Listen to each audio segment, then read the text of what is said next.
हे गाईज, मी Payal. Welcome to my second vlog. आज आपण जाणार आहोत माता वैष्णवी देवी दिव्यधाम, जे लोकेटेड आहे मलाड इथे. जम्मू काश्मीर तर आपल्यापासून खूप लांब आहे, पण तुम्ही इथे मुंबईमध्ये दर्शन घेऊ शकता. ते कसं काय ते मी ह्या व्हिडिओमध्ये तुम्हाला दाखवणार आहे. पहिलं आपण मलाड स्टेशनला उतरूया आणि आपल्याला आता ईस्टला बाहेर पडायचं आहे. चला तर आपण ईस्टला बाहेर पडलो आणि सरळ 10 मिनिटाच्या अंतरावरती तुम्हाला माता वैष्णवी देवी दिव्यधाम दिसेल. तिकडनं आपण आतमध्ये जाऊया. चला तर इथे साईडला चप्पल काढून आपण मंदिरामध्ये प्रवेश करूया. एकदम शांत असं वातावरण आहे इथे. नवरात्रीमध्ये इथे खूप गर्दी असते. इथून आपल्याला आतमध्ये प्रवेश करायचा आहे. चला तर आपण आतमध्ये प्रवेश करूया.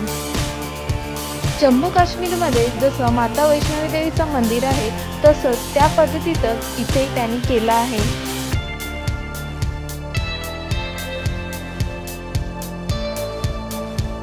या गुहेला अद्यकुवारी गुफा असं बोलतात. तुम्हाला ह्या गुहेतून जायला जमत नसेल तर तुम्ही ह्या साईडून देखील जाऊ शकता. जम्मूमध्ये जी अद्यकुवारी गुफा आहे ती खूप मोठी आहे. त्याच्या रिलेटेड ही खूप छोटी आहे. अद्यकुवारी गुफेमध्ये माता वैष्णवी देवीने 9 महिने तपस्या केली होती. गुफा एवढी छोटी आहे की तुम्हाला खाली वाकूनच यावं लागेल.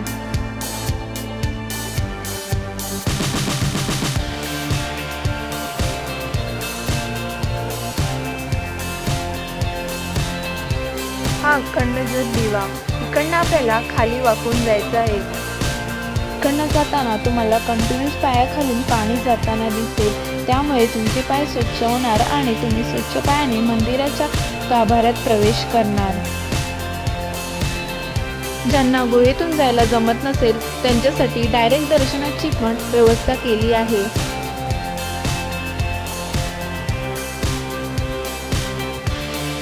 गणपती बाप्पा, माता पार्वती आणि ब्रह्मा विष्णू महेश आणि शिवलिंगचं दर्शन घेऊन आपण पुढे जाऊया.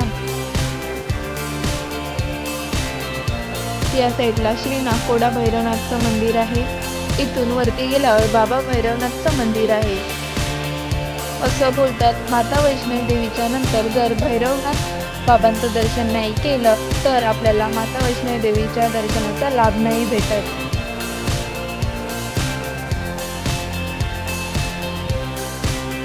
इथून खाली जाऊन आपल्याला 9 देवींचं आणि देवतांचं दर्शन होईल. चला तर आपण दर्शन घेऊया.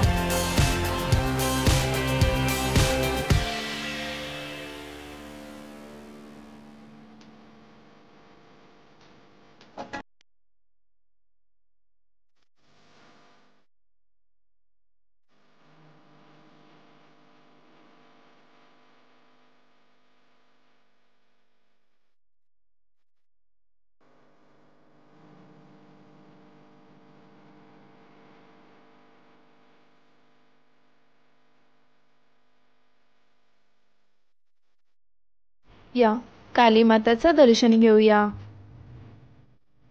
जर तुम्हाला जम्मू काश्मीरला जायला जमत नसेल तर तुम्ही इथे फॅमिली सोबत माता वैष्णवी देवीचं दर्शन घेऊ शकता. अशा प्रकारे आपला व्लॉग इथे संपतोय. लाईक, शेअर आणि सबस्क्राईब करायला विसरू नका.